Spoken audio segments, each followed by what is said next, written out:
प्रिय मित्रों, जैसा कि आप जानते हैं कि संत गुरु रविदास जी के चमत्कार उनके आध्यात्मिक तेज और ईश्वर भक्ति के प्रतीक हैं। कहा जाता है कि उन्होंने गंगा नदी को अपने पास बुलाकर पानी में खड़े ब्राह्मण को चमत्कृत कर दिया।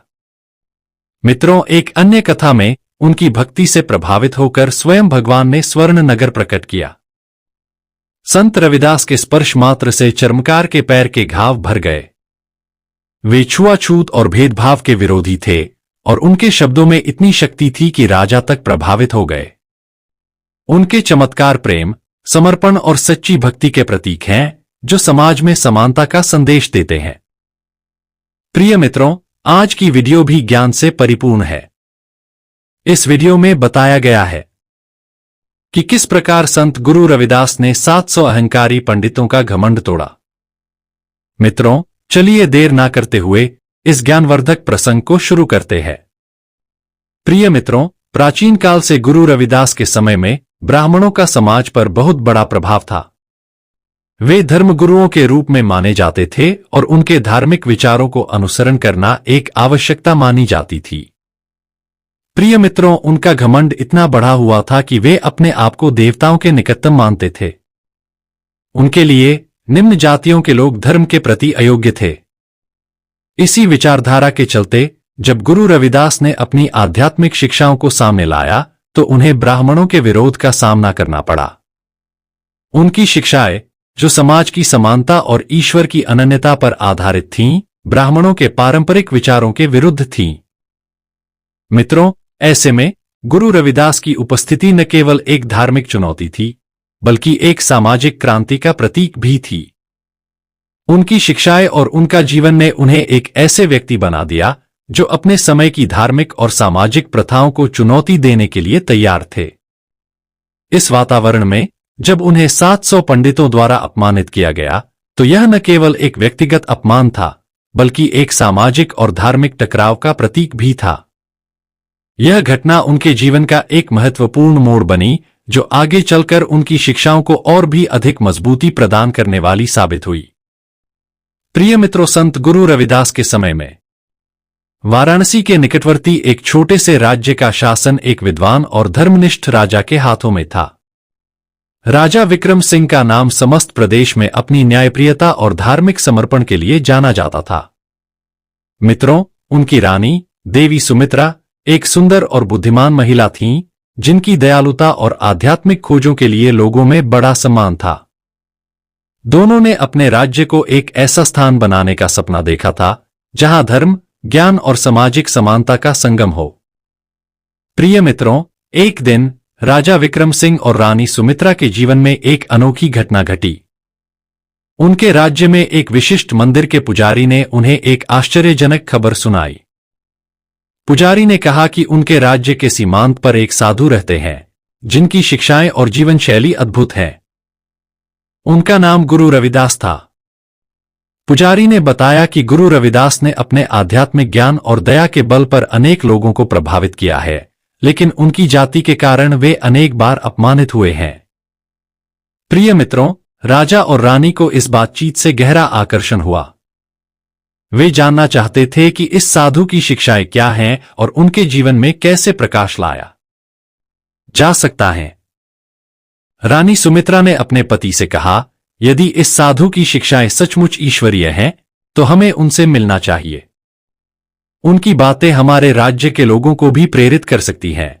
राजा विक्रम सिंह ने सहमति जताई और दोनों ने तुरंत एक यात्रा की योजना बनाई। वे गुरु रविदास से मिलने के लिए रवाना हो गए। गुरु रविदास के साथ उनकी पहली मुलाकात एक अद्भुत अनुभव थी। गुरु रविदास की सादगी, उनकी आंखों में छुपी गहराई और उनकी बातों में छिपा आध्यात्मिक ज्ञान राजा और रानी को पूरी तरह से मोहित कर गया। उन्होंने गुरु रविदास से अपने जीवन के उद्देश्य और समाज की समस्याओं के बारे में गहराई से बात की। प्रिय मित्रों, गुरु रविदास ने उन्हें समझाया कि ईश्वर का प्रेम सभी के लिए समान है, चाहे वे किसी भी जाति या वर्ग से हों। उनकी शिक्षाओं ने राजा और रानी के मन में एक नई ऊर्जा भर दी। वे अब इस बात को अपनाने के लिए तैयार थे कि सच्चा धर्म और सामाजिक समानता ही उनके राज्य की प्रगति का आधार हो सकता है। इस मुलाकात के बाद राजा विक्रम सिंह और रानी सुमित्रा का जीवन एक नई दिशा में बढ़ने लगा। वे गुरु रविदास की शिक्षाओं को अपने राज्य में लागू करने के लिए तैयार थे। उन्होंने निर्णय लिया कि वे अपने राज्य को एक ऐसा स्थान बनाएंगे जहां जाति प्रथा का बोझ न हो और सभी लोग समान अधिकारों का आनंद ले सकें। इस तरह गुरु रविदास का प्रभाव उनके जीवन में एक महत्वपूर्ण भूमिका निभाने लगा। प्यारे मित्रों, गुरु रविदास के जीवन में एक ऐसा दिन आया जब उनकी आध्यात्मिकता और दयालुता के बावजूद उन्हें अपनी जाति के कारण गहरा अपमान सहना पड़ा। यह घटना उस समय की धार्मिक और सामाजिक प्रथाओं की कठोरता को उजागर करती है, जब जाति प्रथा ने मनुष्यों के जीवन को गहराई से प्रभावित किया। गुरु रविदास के आध्यात्मिक ज्ञान और उनकी शिक्षाओं को अनेक लोगों ने स्वीकार किया था, लेकिन उनकी जाति के कारण वे ब्राह्मणों और अन्य ऊंची जातियों के लोगों के लिए एक चुनौती बन गए। प्रिय मित्रों, एक दिन गुरु रविदास को एक बड़े मंदिर में बुलाया गया जहां 700 पंडित एकत्रित थे। यह मंदिर उस समय का एक प्रमुख धार्मिक केंद्र था जहां ब्राह्मणों का अधिकार अखंड था। संत गुरु रविदास को यहां बुलाने का उद्देश्य उनकी शिक्षाओं को चुनौती देना और उन्हें अपनी जाति के कारण अपमानित करना था। जब गुरु रविदास मंदिर में प्रवेश करने वाले थे तो उन्हें रोक दिया गया। पंडितों ने कहा, तुम निम्न जाति के हो, तुम्हें यहां प्रवेश करने का अधिकार नहीं है। यह अपमान न केवल उनके लिए एक व्यक्तिगत अपमान था, बल्कि उनके विचारों और शिक्षाओं के प्रति एक चुनौती भी थी। गुरु रविदास ने इस अपमान को सहन किया, लेकिन उनके मन में गहरा दर्द था। उन्होंने अपने आप को नियंत्रित रखा और कहा, ईश्वर का प्रेम सभी के लिए समान है। जाति प्रथा ईश्वर के नियमों के विरुद्ध है। उनकी बातों ने पंडितों को और भी अधिक चिढ़ा दिया। उन्होंने गुरु रविदास को अपने धार्मिक ज्ञान का परीक्षण करने के लिए एक चुनौती दी। प्रिय मित्रों, संत रविदास से कहा गया कि यदि वे अपने ज्ञान को साबित कर सकते हैं तो उन्हें मंदिर में प्रवेश करने की अनुमति दी जाएगी। लेकिन यह चुनौती भी एक फंदे का हिस्सा थी। पंडितों ने उनसे ऐसे प्रश्न पूछे जिनके उत्तर देना लगभग असंभव था। गुरु रविदास ने शांति से सभी प्रश्नों के उत्तर दिए, लेकिन पंडितों ने उनके उत्तरों को अस्वीकार कर दिया। उन्होंने गुरु रविदास को अपनी जाति के कारण अयोग्य घोषित कर दिया।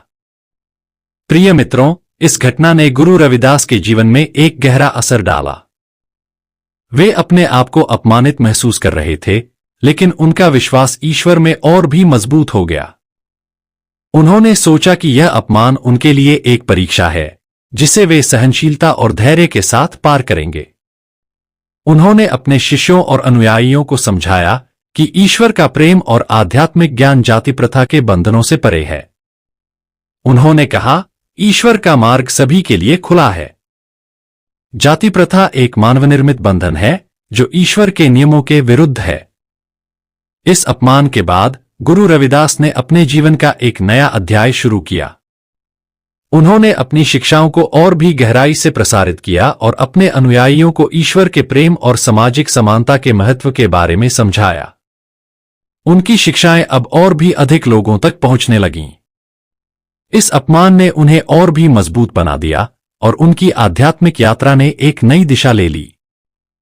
प्रिय मित्रों, संत गुरु रविदास के अपमान की खबर राजा विक्रम सिंह और रानी सुमित्रा तक पहुंची जब उनके एक विश्वसनीय सैनिक ने उन्हें इस घटना की विस्तृत जानकारी दी। मित्रों, राजा और रानी को यह सुनकर गहरा दुख हुआ। वे गुरु रविदास की शिक्षाओं से प्रभावित थे और उन्हें अपने राज्य का आदर्श मानते थे। संत गुरु रविदास का अपमान उन्हें न केवल व्यक्तिगत रूप से दुखी कर गया, बल्कि उन्हें अपने समाज की वर्तमान स्थिति पर भी गहरा चिंता हुई।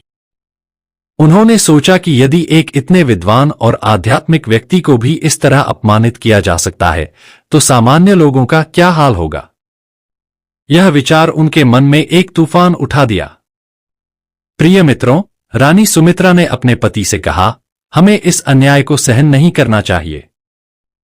गुरु रविदास के अपमान का बदला लेना हमारा कर्तव्य है। राजा विक्रम सिंह ने सहमति जताई, लेकिन उन्होंने सावधानीपूर्वक सोचा कि इस तरह के फैसले के परिणाम क्या हो सकते हैं। वे जानते थे कि 700 पंडितों का समूह एक शक्तिशाली और प्रभावशाली समूह है, जिसका उनके राज्य में बड़ा प्रभाव है। उन्हें यह भी पता था कि यदि वे इस मामले में गलत कदम उठाएंगे तो यह उनके राज्य की स्थिरता को खतरे में डाल सकता है। लेकिन फिर भी उन्हें अपने न्यायप्रियता और सामाजिक समानता के सिद्धांतों पर अड़ना था। प्रिय मित्रों, राजा और रानी ने एक योजना बनाने का फैसला किया। वे चाहते थे कि आए जो न केवल पंडितों को सही रास्ते पर लाए बल्कि समाज को भी एक सबक सिखाए। रानी सुमित्रा ने सुझाव दिया कि उन्हें गुरु रविदास को अपने राज्य में एक सम्मानित स्थान देना चाहिए। वे चाहती थीं कि गुरु रविदास को एक विशेष समारोह में आमंत्रित किया जाए जहां उनकी शिक्षाओं को सम्मान दिया जाए और उन्हें एक आध्यात्मिक नेता के रूप में मान्यता दी जाए। राजा विक्रम सिंह ने इस विचार को स्वीकार किया, लेकिन उन्होंने यह भी कहा कि इस तरह के समारोह का आयोजन एक रणनीतिक तरीके से किया जाना चाहिए। प्रिय मित्रों, राजा और रानी ने तय किया कि वे पंडितों को भी इस समारोह में आमंत्रित करेंगे। उनका उद्देश्य था कि पंडितों को गुरु रविदास की शिक्षाओं का सामना करना पड़े और उन्हें अपने अपमानजनक व्यवहार पर लज्जित होना पड़े। मित्रों, राजा और रानी ने इस समारोह के लिए सभी प्रमुख धार्मिक नेताओं, विद्वानों और समाज के प्रभावशाली लोगों को आमंत्रित किया। विशेष रूप से 700 पंडितों को भी आमंत्रित किया गया जिन्होंने गुरु रविदास को अपमानित किया था। राजा विक्रम सिंह ने आमंत्रण पत्र में स्पष्ट रूप से लिखा कि यह समारोह समाज की एकता और ईश्वर के सर्वव्यापक प्रेम के बारे में है। उन्होंने इसे एक धार्मिक और सामाजिक आंदोलन के रूप में प्रस्तुत किया जिसमें सभी का योगदान महत्वपूर्ण है। रानी सुमित्रा ने सुझाव दिया कि समारोह के दौरान गुरु रविदास को एक विशेष स्थान पर बैठाया जाए जो सभी को दिखाई दे। उन्होंने यह भी तय किया कि गुरु रविदास की शिक्षाओं को समारोह का केंद्र बनाया जाए। इसके लिए उन्होंने गुरु रविदास के द्वारा रचित कुछ प्रमुख भजनों को संगीत के माध्यम से प्रस्तुत करने की व्यवस्था की। यह सब ऐसे तैयार किया गया था कि यह स्पष्ट हो जाए कि गुरु रविदास की शिक्षाएं न केवल आध्यात्मिक रूप से गहरी हैं बल्कि समाज के लिए भी अत्यंत प्रासंगिक हैं। प्रिय मित्रों, जब 700 पंडितों को आमंत्रण पत्र प्राप्त हुआ तो उनमें एक तनाव फैल गया। वे जानते थे कि यह समारोह गुरु रविदास को सम्मानित करने के लिए आयोजित किया जा रहा है, जिससे उनका घमंड और भी बढ़ गया। उनमें से कई ने आमंत्रण को अस्वीकार करने का विचार किया, लेकिन उन्हें यह भी पता था कि यदि वे इस समारोह में शामिल नहीं हुए तो उनकी प्रतिष्ठा और प्रभावशीलता पर बदअसर पड़ सकता है। इसलिए उन्होंने अपने आप को इस समारोह में शामिल होने के लिए तैयार किया, लेकिन उनके मन में एक गहरा असंतोष था। पंडितों के बीच चर्चा हुई कि वे इस समारोह के दौरान गुरु रविदास की शिक्षाओं को चुनौती देंगे। उन्होंने योजना बनाई कि वे गुरु रविदास को अपने धार्मिक ज्ञान का परीक्षण करने के लिए कठिन प्रश्न पूछेंगे। उनका उद्देश्य था कि गुरु रविदास को शर्मिंदा करके अपनी प्रतिष्ठा बहाल करें। लेकिन उन्हें यह नहीं पता था कि राजा और रानी की योजना में एक चतुर चाल छिपी हुई थी। प्रिय मित्रों, समारोह का दिन आया और राजा विक्रम सिंह और रानी सुमित्रा ने सभी तैयारियां पूरी कर ली थीं। मंदिर का परिसर सजाया गया था और सभी आमंत्रित व्यक्ति एकत्रित हो गए थे। गुरु रविदास को एक विशेष स्थान पर बैठाया गया था जहां सभी को उनका सम्मान दिखाई दे रहा था। राजा और रानी ने स्वयं गुरु रविदास के साथ बैठकर उनके सम्मान को प्रदर्शित किया। इस दृश्य ने पंडितों को गहराई से चिढ़ा दिया। समारोह की शुरुआत राजा विक्रम सिंह के एक भाषण से हुई। उन्होंने सभी को सामाजिक समानता और ईश्वर के सर्वव्यापक प्रेम के महत्व के बारे में समझाया। उन्होंने कहा, ईश्वर का प्रेम सभी के लिए समान है। जाति प्रथा एक मानवनिर्मित बंधन है जो हमें एक दूसरे से अलग करता है। यह भाषण सभी को प्रभावित कर गया, लेकिन पंडितों के चेहरे तनाव से भर गए। इसके बाद गुरु रविदास को अपनी शिक्षाएं प्रस्तुत करने का मौका दिया गया।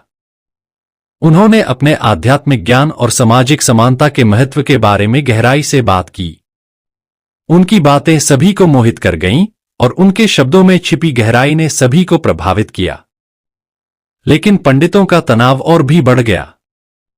प्रिय मित्रों, जब गुरु रविदास की बातें समाप्त हुईं, तो पंडितों ने अपनी योजना को आगे बढ़ाने का फैसला किया। उन्होंने गुरु रविदास से कठिन प्रश्न पूछने की कोशिश की। लेकिन गुरु रविदास ने शांति से सभी प्रश्नों के उत्तर दिए। उनके उत्तर इतने गहरे और सटीक थे कि पंडितों को अपने आप को शर्मिंदा महसूस करना पड़ा। उनका घमंड टूटने लगा। इसके बाद राजा विक्रम सिंह ने एक अहम घोषणा की। उन्होंने कहा, आज से हमारे राज्य में किसी भी व्यक्ति को उसकी जाति के आधार पर भेदभाव नहीं किया जाएगा। गुरु रविदास की शिक्षाएं हमारे राज्य का आधार बनेंगी। यह घोषणा सभी को प्रभावित कर गई, लेकिन पंडितों को गहरा झटका लगा। उनका घमंड पूरी तरह से टूट गया। प्रिय मित्रों, इस तरह राजा और रानी की योजना सफल रही। गुरु रविदास का सम्मान बहाल हुआ और पंडितों का घमंड टूट गया। यह एक ऐसा पल था जो समाज को एक नई दिशा देने वाला था। प्रिय मित्रों, अगर हमारी यह जानकारी और वीडियो पसंद आई हो तो चैनल को सब्सक्राइब जरूर करना। धन्यवाद।